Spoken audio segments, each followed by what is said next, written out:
There are those who believe that life here began out there, far across the universe, with tribes of humans who may have been the forefathers of the Egyptians, or the Toltecs, or the Mayans.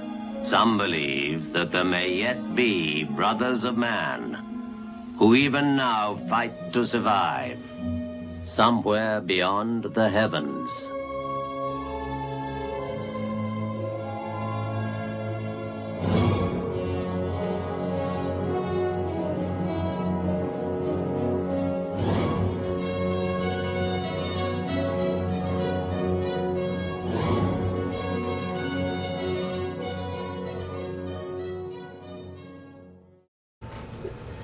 The year was 1978. The average income for a home was around $17,000. The price for a gallon of gas was only 63 cents. A pound of bacon was $1.20. And the leading technology in hi-fi, an 8-track player, was selling for around $169. In the news around the world, in 1978, Volkswagen stopped production on the VW Bug after 30 years and about 20 million cars. The son of Sam was sentenced to 25 years in New York City. Roman Polanski fled to France for his touchy-feely on young children. 1978, we also got a new pope. And Jimmy Carter was our 39th president. Also in 1978, a cult classic was created. A little show called Battlestar Galactica. It was a pretty cutting-edge show at the time. From what I remember, it cost about $1 million per episode in 1978 to produce the show. Which is a lot of money, considering, if you think about it, for those sci-fi people here, in 1987, I believe it was, when Star Trek The Next Generation came out, that was going for $1 million an episode also. So, Battlestar Galactica was pretty much ahead of its time, I guess, back then. But to support the show, there were 4 models that were created. There was the Battlestar Galactica. There was the Colonial Viper. There was a Cylon Raider. And this, the Cylon Basestar. Now, if memory serves me, I was only 11 years old back then, and I couldn't wait for this show when it came on, and was highly, highly disappointed when it got preempted for Jimmy Carter's speech. But this kit was probably the redheaded stepchild of all 4. As a kid, I got the Viper and the Raider because, well, you build those and you can play with them. It was kind of difficult to build and play with this because, well, the Raider didn't fit inside. The Raider was almost as big. Not quite, but almost. The Raiders and the fighters were just a lot more fun. But I do remember seeing this kit on the shelves. I mean, they couldn't give these away at the time. Now, try to find them and it's a lot more difficult. I've been looking for this kit for quite some time now. And it's not that it's not out there. It's just that it was at a price that I wasn't willing to pay. Sure, I've paid more for different kits than I paid for this, but it's just a matter of the subject matter and if I was willing to pay it at the time. And also, there is, as you can see here, this is the, let me lower this. This is the 30th anniversary kit. This is not the original kit. And from what I was reading, the one big thing about the original kit was when you put it together, there were some ugly gaps in it. And when they reissued this 30 years later, 30th anniversary, 30 years later, so that makes that this was released in 1998, they made some improvements on the kit. Now, I don't know if it was a whole new retool or not, but they did improve the kit. So, let's take a look at this sucker and see what it's got. Be right back. Okay, so here we are. We got our kit. I have opened the cellophane for the box. I got it. It was sealed. I also opened the bags inside, so it'll be a lot easier to review. Nothing like tearing open bags during a video. It's a little annoying, I guess, listening to the crackling and stuff like that. So that's open. So overall, again, the first part though, the box is really nice. I like the blue color. The model in its gray color with these blue highlights and everything is pretty cool. It's made by Revell, as you can see. And again, this is the 30th anniversary edition. So let's take a look inside. Alright. It's a big box. It's got a nice support brace. They're trying to be conscious and support the parts inside, protect them a little bit. So that was kind of neat. We got directions. We'll go over those a little later. No, let's do it now. The directions. Standard Revell instructions. It gives you a little bit about it. Color call-outs. There's only about 5 colors that are involved in this. Of course, you can use more if you want, but they call out for 4. And the steps are pretty simple. There's only 1, 2, 3, 4, 5, 6 steps. 7 if you count the base. It's very straightforward. I think part count for this is probably around the vicinity of 17 parts. So it is listed as a skill level 2. I don't believe it's going to be that difficult of a kit to build. It's probably very easy for just about anybody to do, even somebody's just starting out in the hobby. The first thing we see when we open the box is we got the saucer sections. You've got 2 sets of saucer sections. You got the top and the bottom. And each section is in 2 parts. The detail on this, let me turn my light on here.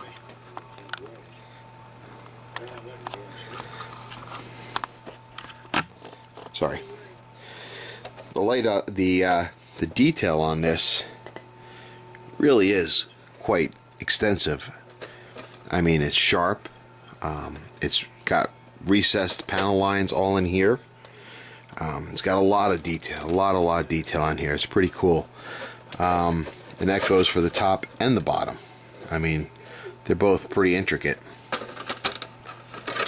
The saucers measure in at, how do I read this, Mike? They measure in at, just almost 12 inches straight across. So it builds up to be a pretty good model, big size model. So, light gray plastic, pretty solid, not very soft, probably more on the rigid side than anything. The one thing, and I'm not going to put it together yet, but you can see is when you do put it together, is a seam line from here. Could be a bit of a challenge if you're real anal about that, those kind of things.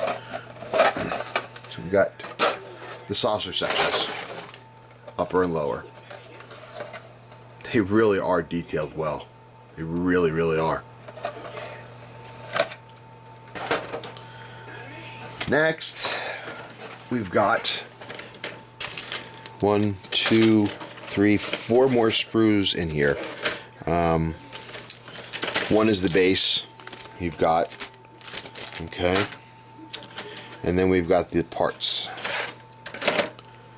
Now, these parts here are the covers for the landing bays. You got I believe it's the landing bay bridge and the hangar deck covers.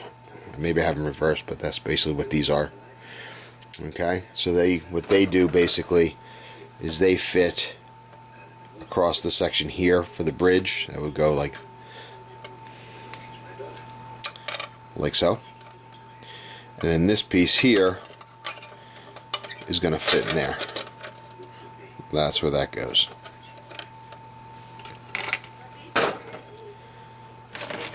We've got two sets of those, top and bottom. You've got the top and the bottoms for the saucer sections. In other words, if this is the top section, that's going to go here. On the bottom section, the bottom saucer, this piece will go here, and that's where your base is going to connect it to, right here. The new parts. This is different from the original in two ways. As I started to say before, I believe, one of the big complaints about this kit when you got the original one is you had your bottom saucer, you had your top, and they would sit on like this. Okay? So you'd have it like this, correct? Well, it's kind of hard with my one hand here, but in between where the pieces joined together, there was an ugly gap, and once it's together, as you can imagine, it's pretty difficult to get in there and try to fill and sand it. So they listened. Somebody heard something and they listened, because they fixed that problem. And here's what they did to fix that problem. They made this extra sprue tree here. Okay? This has got these parts here. These 1, 2, 3, 4, 5, 10 parts make up a collar, go around the center of the ship to cover the seam. Now the best way to show you that is to show you the directions. I'll show you how it goes. Here we go. So basically, you've got your saucer section here. You've got the 5 verticals, which are these parts here by my thumb. Okay, they get put in place around the collar. Then when they're in place, you've got these horizontals, again by my thumb here. These go in between the verticals, and that will make up a cover for where the pieces meet. And that's simple technique that they came up with, and it does the job. Of course, we have to see how it fits when we put it all together. So the one thing that I'm noticing though, give me a second guys. Okay, so this here is the inside of the bottom saucer. Okay, we're gonna pause for a second because I gotta charge my camera. Hang on, be right back. Okay, we're back. I'm plugged in. Sorry about the interruption, guys. Here's the deal. What I've noticed real quick, and I just saw it in the instructions. That's what made me think about it. This, I believe, is, let's just say this is the inside of the bottom. Okay. You have an equally matching part. This one here. This is the inside of the top. So they go down like this. Okay, these are the parts. What I see here, if you look at these verticals here, if you look here, see those notches? From what I see from the directions, those notches are designed to fit and wrap around this piping detail right here. Okay, so that's really cool. They notched it out and it fits right in there. Problem is, on the other side, it's got the same piping, but these parts, they've got the notching on one side but not on the other.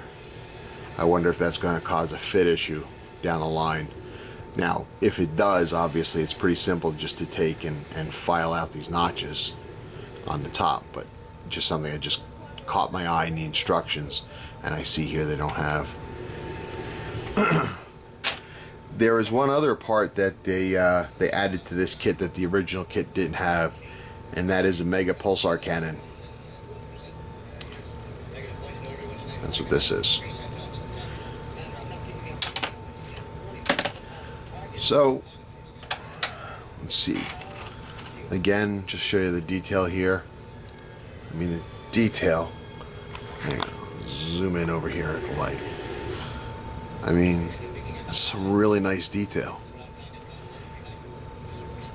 For a redheaded stepchild back in 1978, sure does have some nice work to it. They really did a good job on it.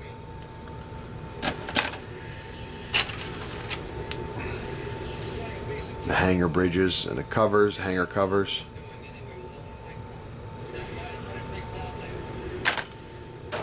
And then one last look at the saucer. I mean, that really is cool.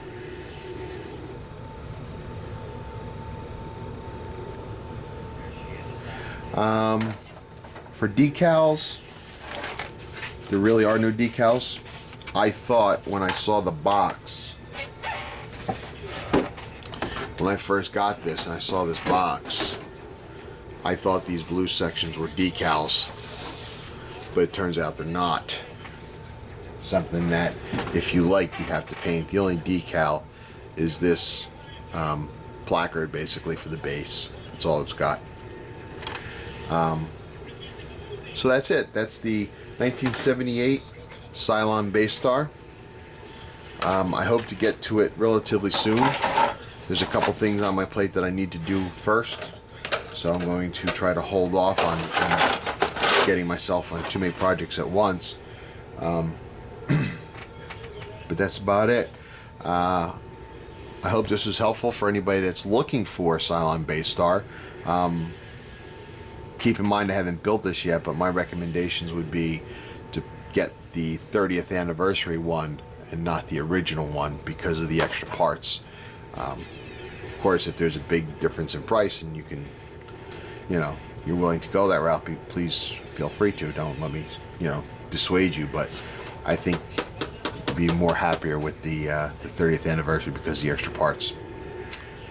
So that's it for now. So till next time, be strong.